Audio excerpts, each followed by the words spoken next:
모든 것이 끝났다고 생각했던 순간이 있었어요. 주머니에는 단돈 40달러뿐이었고 야심차게 시작했던 첫 사업은 처참하게 망해버렸죠. 사무실 임대료를 내지 못해 쫓겨나고 끼니를 때울 돈이 없어서 개 사료를 먹어야 할지도 모른다는 공포가 밀려오던 시절이었거든요. 그런데 여러분, 바로 그 절망의 구렁텅이에서 전 세계 모든 아이와 어른들의 가슴을 뛰게 만든 수천억 달러 가치의 제국이 시작되었다면 믿어지시나요? 오늘은 인류 역사상 가장 위대한 몽상가이자 동시에 가장 냉혹한 승부사였던 한 남자의 이야기를 해보려고 해요. 반가워요. 돈 냄새 나는 역사에 오신 여러분을 환영합니다. 안녕하세요. 돈 냄새 나는 역사입니다. 오늘 우리가 깊게 파헤쳐볼 인물은 바로 월트 디즈니입니다. 아마 여러분은 디즈니 하면 귀여운 미키마우스나 화려한 디즈니랜드를 가장 먼저 떠올리실 거예요. 하지만 이 영상 하나만 끝까지 보신다면 여러분이 알던 디즈니는 완전히 지워질 거라고 확신해요. 어쩌면 인생의 중반전에서 새로운 돌파구를 찾고 계신 직장인분들께 이 영상은 단순한 위인전이 아니라 위기를 기회로 바꾸는 가장 완벽한 비즈니스 지침서가 될 거예요. 본격적으로 디즈니의 돈 냄새를 맡아보기 전에 우선 우리가 알고 있는 성공의 정의부터 다시 내려봐야 할 것 같아요.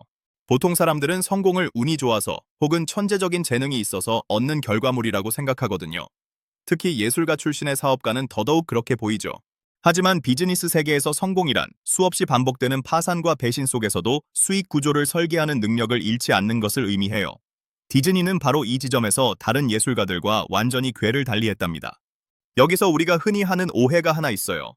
월트 디즈니가 처음부터 부유한 환경에서 예술 교육을 듬뿍 받으며 자랐을 거라는 착각이죠. 진실은 정반대예요. 월트의 아버지는 아주 엄격하고 가난한 농부였고 어린 월트에게 그림은 꿈이 아니라 도피처에 가까웠거든요. 그는 새벽 3시 반에 일어나 6년 동안이나 신문을 배달했어요. 눈이 오나 비가 오나 그 어린 소녀는 매일 700부가 넘는 신문을 돌렸죠. 여러분, 6년 동안의 신문 배달이 월트에게 무엇을 가르쳐 주었을까요? 바로 성실함이라는 자본의 기초 체력이었어요. 그리고 그가 배달을 마친 뒤 남는 시간에 끄적였던 낙서들이 훗날 전 세계를 뒤흔든 캐릭터들의 모태가 된 거예요. 자, 이제 그의 첫 번째 비즈니스 도전기를 구체적인 숫자로 들여다볼까요? 1922년 21살의 월트는 친구들과 함께 래프 오 그램이라는 애니메이션 스튜디오를 차렸어요. 당시 그가 투자받은 금액은 약 5,000달러 정도였는데 지금 가치로 환산하면 상당히 큰 돈이었죠. 하지만 월트는 경영의 경자도 모르는 순진한 예술가였어요. 직원을 10명 넘게 뽑고 최고의 장비를 들여왔지만 정작 수익을 낼 구조를 만들지 못했거든요. 배급사로부터 대금을 받지 못하게 되자 그는 사무실 임대료는커녕 자기 먹을 빵 살 돈도 없는 처지가 됐어요. 결국 그는 1년 만에 파산을 선언하고 맙니다. 이 실패 사례에서 우리가 배워야 할 단계별 가이드가 있어요. 첫째, 기술이 좋다고 사업이 성공하는 것은 절대 아니라는 점을 인정해야 해요. 월트의 애니메이션 기술은 독보적이었지만 자금 흐름을 읽지 못했거든요. 둘째, 파트너십의 중요성이에요. 월트는 이 파산 이후 평생의 재무 파트너인 형 로이 디즈니를 찾아가게 됩니다. 셋째, 패배를 데이터로 변환하는 거예요. 그는 이 파산을 통해 다시는 내가 통제할 수 없는 배급 환경에 나를 던지지 않겠다는 처절한 교훈을 얻었죠. 아마 여기서 이런 궁금증이 생기실 거예요. 아니, 파산까지 했는데 어떻게 다시 시작할 수 있었나요? 멘탈이 나가지 않았을까요? 대답은 이렇습니다. 월트에게는 그림보다 더 큰 자산이 있었는데 바로 이야기를 파는 능력이었어요. 그는 파산한 스튜디오의 남은 장비들을 몽땅 팔아치우고 딱 40달러와 미완성된 필름 한 통을 들고 할리우드로 가는 기차에 몸을 실었어요. 1등석도 아닌 화물칸 수준의 자리에 앉아서 말이죠. 그는 실패를 뒤로하고 새로운 시장, 즉 영화의 메카인 할리우드로 무대를 옮긴 거예요. 하지만 여러분, 할리우드에 도착한 그를 기다리고 있었던 건 더 가혹한 배신이었어요. 어렵게 탄생시켜 대히트를 친 캐릭터 오스왈드를 배급색에 통째로 뺏겨버리거든요. 직원의 90%가 그를 등지고 떠났고 월트는 또다시 모든 것을 잃었습니다. 그런데 그 절망적인 귀갓길 기차 안에서 그는 분노 대신 연필을 꺼내 들었어요. 그리고 슥슥 그리기 시작했죠. 바로 그 쥐 한 마리를요. 과연 그 쥐 한 마리가 어떻게 디즈니 제국의 초석이 되었을까요? 그리고 모두가 미쳤다고 말한 디즈니의 다음 도박은 무엇이었을까요? 여러분, 1928년의 어느 날이었어요. 디즈니에게는 정말 청천벽력 같은 일이 벌어졌거든요. 당시 그가 온 정성을 다해 키워냈던 캐릭터 오스왈드 더 럭키 래빗의 판권을 배급업자였던 찰스 민츠에게 완전히 빼앗겨버린 거예요. 심지어 함께 일하던 동료 애니메이터들까지 민츠의 꼬드김에 넘어가 월트를 등지고 떠났죠. 여러분, 상상해보세요. 내가 일군 프로젝트 성과를 상사가 가로채고 믿었던 팀원들까지 나를 배신하고 나간 상황 말이에요. 정말 하늘이 무너지는 기분이었을 거예요. 하지만 월트 디즈니는 여기서 위대한 사업가의 기질을 발휘해요. 뉴욕에서 캘리포니아로 돌아오는 기차 안에서 그는 좌절하는 대신 낡은 연습장을 꺼냈거든요. 그 기차 안의 공기는 어땠을까요? 아마 덜컹거리는 기차 소리와 함께 그의 머릿속은 복잡한 계산기로 가득 찼을 거예요. 그는 생각했죠. 다시는 남의 캐릭터를 그려주지 않겠다. 내가 모든 권리를 갖는 캐릭터를 만들겠어. 이때 탄생한 게 바로 미키 마우스예요. 처음 이름은 모티머였는데 아내의 조언으로 미키가 되었다는 건 유명한 일화죠. 여기서 우리가 가져가야 할 투자 인사이트가 있어요. 바로 IP, 즉 지식재산권의 독점이에요. 월트는 단순히 귀여운 쥐를 그린 게 아니라 누구도 건드릴 수 없는 자신만의 영토를 구축하기 시작한 거거든요. 이건 현대 비즈니스에서도 가장 중요한 핵심이죠. 자, 그런데 미키마우스만 나왔다고 해서 바로 성공했을까요? 아니에요. 당시 애니메이션 시장은 이미 포화 상태였고 미키는 수많은 캐릭터 중 하나일 뿐이었거든요. 여기서 디즈니는 또 한 번의 도박을 겁니다. 바로 세계 최초의 유성 애니메이션, 증기선 윌리를 제작하는 거였어요. 소리와 그림이 딱딱 맞아떨어지는 마법 같은 경험을 시청자에게 선물한 거죠. 기술과 예술이 만나는 지점에 돈의 흐름이 있다는 걸 월트는 본능적으로 알고 있었던 거예요. 그런데 여러분, 미키마우스로 돈을 좀 벌기 시작하니까 주변에서는 이제 안정적으로 사업하라고 조언했을 거 아니에요? 하지만 월트는 그 수익을 몽땅 털어넣어 더 말도 안 되는 계획을 세웁니다. 사람들은 그걸 보고 디즈니의 바보짓이라고 불렀어요. 그게 뭐였냐고요? 바로 세계 최초의 컬러 장편 애니메이션 백설공주와 일곱 난쟁이였어요. 당시 애니메이션은 영화 시작 전에 보여주는 8분짜리 짧은 보조 영상에 불과했거든요. 그런데 월트는 80분이 넘는 긴 시간 동안 사람들이 그림을 보며 울고 웃게 만들겠다고 선언한 거예요. 제작비는 처음에 25만 달러로 예상했지만 결국 150만 달러까지 치솟았어요.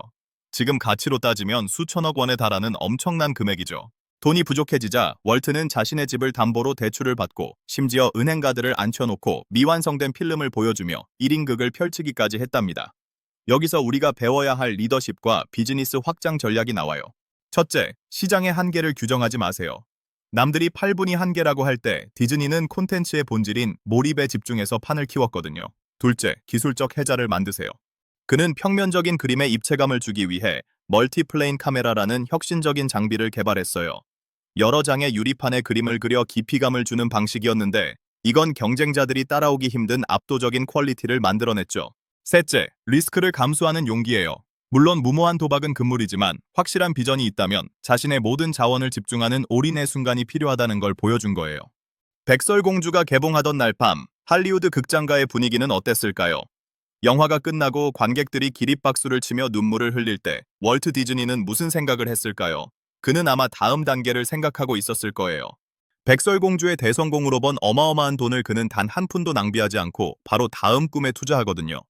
하지만 여러분, 백설공주로 승승장구하던 디즈니에게 또 다른 거대한 위기가 찾아옵니다. 이번엔 외부의 적이 아니라 내부에서 터져나온 문제였어요. 과연 디즈니 제국을 무너뜨릴 뻔했던 그 사건은 무엇이었을까요? 그리고 그는 어떻게 애니메이션이라는 평면을 넘어 디즈니랜드라는 입체적인 공간 권력까지 손에 넣게 되었을까요? 백설공주의 대성공으로 디즈니는 부와 명예를 모두 거머쥔 것처럼 보였어요. 하지만 여러분, 비즈니스의 세계는 참 냉혹하죠. 호사다마라고 할까요? 가장 높이 올라갔을 때 생각지도 못한 곳에서 위기가 찾아왔거든요. 1941년 디즈니 스튜디오에 거대한 파업이 몰아친 거예요. 가족 같은 분위기를 강조하던 월트에게 이건 단순한 노사 갈등이 아니라 인간적인 배신감으로 다가왔어요. 게다가 제2차 세계대전이 터지면서 유럽 시장이 막히고 후속작이었던 피노키오와 판타지아가 흥행에 참패하면서 디즈니의 금고는 다시 바닥을 보이기 시작했죠. 여러분도 직장 생활을 하다 보면 내 의지와 상관없이 외부 환경 때문에 무너지는 경험을 할 때가 있잖아요. 디즈니가 딱 그 상황이었어요. 여기서 우리가 꼭 짚고 넘어가야 할 이 부자의 철학이 하나 있어요. 많은 사람이 월트 디즈니를 그저 운 좋은 예술가로 생각하지만 사실 그는 이 위기 관리의 귀재였거든요. 그는 애니메이션이라는 하나의 파이프라인이 막히자 곧바로 사업 다각화를 시도합니다. 실사 영화를 제작하고 자연 다큐멘터리를 만들며 수익원을 분산시켰죠. 그리고 그의 머릿속에서는 애니메이션이라는 2차원 평면을 넘어 사람들이 직접 만지고 느낄 수 있는 3차원의 공간을 파는 거대한 계획이 꿈틀대기 시작했어요. 그게 바로 우리가 잘 아는 디즈니랜드예요. 하지만 당시 상황은 정말 처참했어요. 은행가들은 누가 가짜 성을 보러 돈을 내고 가겠느냐며 대출을 거부했고 심지어 그의 평생 파트너였던 형 로이조차 이건 우리 회사를 통째로 말아먹을 짓이라며 반대했거든요. 자, 여기서 월트 디즈니가 보여준 천재적인 자본 조달 전략을 주목해야 해요. 돈이 없으면 돈이 있는 곳과 손을 잡는 법이죠. 당시 신생 매체였던 TV 방송국 ABC를 찾아가 파격적인 제안을 합니다. 내가 당신네 채널에 디즈니의 콘텐츠를 독점으로 공급할 테니 내 테마파크 건설 자금 50만 달러를 투자하고 대출 보증을 서달라는 거였어요. 이건 지금 봐도 전율이 돋는 G 플랫폼 전략이에요. 콘텐츠, 애니메이션을 통해 테마파크를 광고하고 그 광고를 본 사람들이 테마파크에 오게 만들며 다시 그 수익으로 새로운 콘텐츠를 만드는 선순환 구조를 설계한 거죠. 혹시 여러분 중에 내 사업 아이템은 좋은데 자본이 없다고 고민하는 분이 계신가요? 그렇다면 디즈니의 이 단계를 따라 해보세요. 첫째, 내가 가진 유무형의 자산, 콘텐츠나 기술이 누구에게 가장 필요한지 파악하세요. 월트에게는 ABC 방송국이 그랬죠. 둘째, 상대방의 결핍을 채워주며 내 리스크를 분담시키세요. 셋째, 단순한 매매가 아니라 생태계를 제안하세요. 디즈니랜드 건설 현장은 그야말로 전쟁터였어요. 월트는 현장에 상주하며 쓰레기통의 위치 하나까지 직접 챙겼죠. 사람들이 핫도그를 먹고 몇 걸음을 걸어야 쓰레기통을 찾을까?를 고민하며 직접 걸음수를 계산했다는 일화는 유명해요. 이건 단순한 결벽증이 아니라 고객 경험의 자본화를 완벽하게 이해하고 있었다는 증거예요. 결국 1955년 디즈니랜드가 문을 열었을 때 어떤 일이 벌어졌을까요? 개장 첫 해에만 360만 명의 인파가 몰려들었고 디즈니는 더 이상 애니메이션 제작사가 아닌 공간과 꿈을 파는 제국으로 거듭나게 됩니다. 그런데 여러분, 디즈니랜드의 성공이 끝이 아니었어요. 월트 디즈니는 죽기 직전까지 우리 상상을 초월하는 더 거대한 프로젝트를 준비하고 있었거든요. 그 프로젝트의 이름은 앱코스 EPCOT이었는데 이건 놀이공원이 아니라 아예 미래 도시를 건설하는 계획이었어요. 과연 한 남자의 상상력이 어디까지 뻗어나갈 수 있었을까요? 그리고 그가 세상을 떠난 뒤에도 디즈니 가문이 수백조 원의 가치를 유지할 수 있었던 부의 대물림 비밀은 무엇일까요? 월트 디즈니가 죽기 직전까지 병상에서 천장을 바라보며 설계했던 것이 무엇인지 아시나요? 그는 단순히 다음 애니메이션의 콘티를 짠 게 아니었어요. 그는 플로리다 프로젝트라고 불리는 지금의 워트 디즈니 월드와 그 핵심인 앱코스의 지도를 그리고 있었거든요. 여기서 우리는 월트 디즈니라는 인물의 진짜 무서운 점을 발견하게 돼요. 그는 자신의 인생 후반전에 콘텐츠 제작자에서 도시 설계자이자 부동산 재벌로 완벽하게 탈바꿈했거든요. 여러분, 월트 디즈니의 사업 모델을 한마디로 정의하면 바로 플라이 휠이에요. 1957년에 월트가 직접 그린 전략 지도를 보면 소름이 돋을 정도죠. 지도의 중심에는 영화와 애니메이션이 있어요. 여기서 탄생한 캐릭터들이 디즈니랜드라는 공간으로 가고 다시 TV쇼로 방영되며 각종 굿즈와 음악으로 복제돼요. 이 모든 것이 서로를 밀어주며 거대한 바퀴를 돌리는 구조죠. 여러분이 지금 당장 실천해야 할 비즈니스 지침이 바로 여기에 있어요. 내가 가진 하나의 핵심 기술이나 콘텐츠를 어떻게 다른 채널로 확장해서 나만의 생태계를 만들 것인가를 고민해야 한다는 거예요. 자, 이제 많은 분이 궁금해하실 법한 질문을 자문자답해 볼게요. 디즈니는 타고난 천재니까 가능했던 거 아닌가요? 평범한 우리에게 적용할 수 있을까요? 제 대답은 네, 가능합니다 예요. 월트도 처음엔 그저 그림 좀 그리는 청년이었을 뿐이에요. 하지만 그는 자기가 그린 그림을 자산으로 만드는 법을 깨달았죠. 여러분이 회사에서 쌓은 업무 노하우 혹은 여러분만의 독특한 취미가 있다면 그걸 단순히 소모하는 게 아니라 기록하고 복제 가능한 시스템으로 만들어 보세요. 그것이 바로 여러분만의 미키마우스가 될 거예요. 그럼 여기서 단계별 실행 가이드를 정리해 드릴게요. 첫 번째 단계는 나만의 오스왈드를 경계하라예요. 남의 플랫폼, 남의 사업체에서만 일하는 건 언제든 판권을 뺏길 수 있는 위험한 일이에요. 작게라도 나만의 브랜드를 구축하기 시작해야 해요. 두 번째 단계는 수익의 재투자예요. 디즈니는 백설공주로 번 돈을 사치에 쓰지 않고 기술과 공간에 투자했어요. 여러분의 부수입이 생긴다면 그걸 다시 여러분의 성장을 위한 도구에 투자하세요. 세 번째 단계는 플랫폼과 협상하라예요. 디즈니가 ABC 방송국을 이용해 디즈니랜드를 세웠듯이 여러분도 유튜브, 블로그 혹은 다양한 네트워크를 도구로 활용해서 여러분의 가치를 증폭해야 해요. 월트 디즈니는 결국 1966년 폐암으로 세상을 떠났어요. 그가 죽고 나서 사람들은 이제 디즈니는 끝났다고 말했죠. 하지만 결과는 어땠나요?